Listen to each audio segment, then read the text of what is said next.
പൗലോസ് അടുക്കളയിൽ കാണിക്കുന്ന ധൂർത്തൊക്കെ കണ്ടിട്ട് അലീനയ്ക്ക് ഇഷ്ടപ്പെട്ടില്ല. പച്ചക്കറികളൊക്കെ വെറുതെ എടുത്ത് കളയുകയാണ്. തലേദിവസം വാങ്ങിയ പച്ചക്കറികൾ പിറ്റേന്ന് വാടിപ്പോയെന്ന് പറഞ്ഞിട്ട് പൗലോസ് എടുത്ത് കളയുന്നു. ചെറിയ കേടുവന്ന പച്ചക്കറി പോലും ഉപയോഗിക്കുന്നില്ല. തൊലിപ്പുറത്ത് എന്തെങ്കിലും ചെറിയ കളർ വ്യത്യാസം വന്നാൽ പോലും എടുത്ത് കളയുകയാണ്. എല്ലാം എടുത്ത് വേസ്റ്റ് ബക്കറ്റ് ഇടുന്നു. അലീന ഇതിനെ ചോദ്യം ചെയ്തു. ഇതൊക്കെ ഫ്രിഡ്ജിൽ വെക്കാത്തത് കൊണ്ടല്ലേ വാടിപ്പോയത്? ഫ്രിഡ്ജിൽ വെച്ച സാധനങ്ങളൊന്നും മുതലാളി ഉപയോഗിക്കില്ല. ഇത്രയും സാധനങ്ങൾ ആവശ്യമില്ലെങ്കിൽ ആവശ്യത്തിന് മാത്രം വാങ്ങിയാൽ പോരെ? എന്തിനാണ് ഇങ്ങനെ വെറുതെ പാഴാക്കി കളയുന്നത്?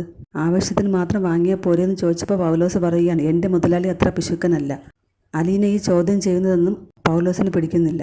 എന്നെ കൂടുതൽ പഠിപ്പിക്കാൻ വരല്ലേ? ഞാൻ ഈ ജോലി തുടങ്ങിയിട്ട് കുറേ കാലമായെങ്കിൽ പൗലോസ് ചേട്ടന് ഇത്രയും നാളായിട്ടും അറിയില്ലേ ഒരു വീട്ടിൽ എന്തൊക്കെ സാധനങ്ങൾ ആവശ്യമുണ്ടെന്ന്? ഇവിടെ ആവശ്യമുള്ള പച്ചക്കറികളുടെയും മീനിൻ്റെയും അളവൊന്നും പൗലോസ് ചേട്ടന് അറിയില്ലേ? എന്തിനാണ് ഇങ്ങനെ ധാരാളമായിട്ട് വാങ്ങിച്ചു കൂട്ടുന്നത്? ആവശ്യത്തിനുള്ളത് മാത്രം വാങ്ങിയാൽ പോരെ? ഞാൻ ഇവിടെ തുടർന്ന് താമസിക്കുകയാണെങ്കിൽ കുറച്ച് കാര്യങ്ങളൊക്കെ പൗലോസ് ചേട്ടൻ പഠിച്ചേ മതിയാവുകയുള്ളൂ. ഇങ്ങനെ ധാരാളിച്ച് കളയാൻ ഞാൻ സമ്മതിക്കില്ല. പൗലോസിന് ഇതൊന്നും ഒട്ടും ഇഷ്ടപ്പെട്ടില്ല. പൗലോസ് അവതക്കുട്ടിച്ചായനോട് പോയി പരാതി പറഞ്ഞു.